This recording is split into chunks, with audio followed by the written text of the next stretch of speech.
Today I will show you how to virtualize Windows 11 on unsupported hardware. The machine I am using is an 11-year-old laptop with a dual-core Pentium 2nd generation, very obviously unsupported, no TPM at all, no Wi-Fi firmware and no SecureBoot.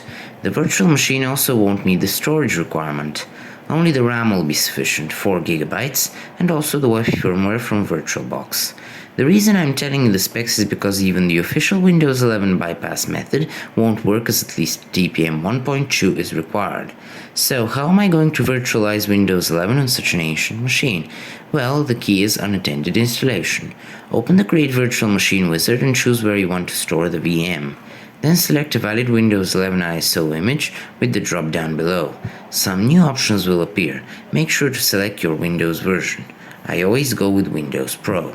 Verify that the settings are correct, then choose Next. Note that once you finish with the wizard, Windows will automatically start installing. On this page, you can configure a few OOBE settings. One bonus of the unattended installation is the ability to create a local account. Actually, this is your only choice.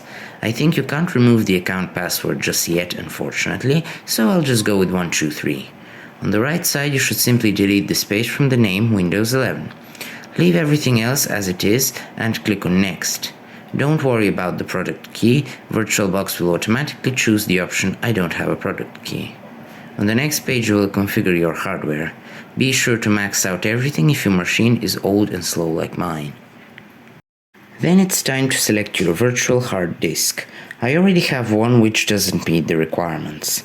Your next page is a summary of the configuration you have chosen for your new VM. When you click on Finish, the VM will automatically start. Basically, that's it. Windows 11 should automatically start installing.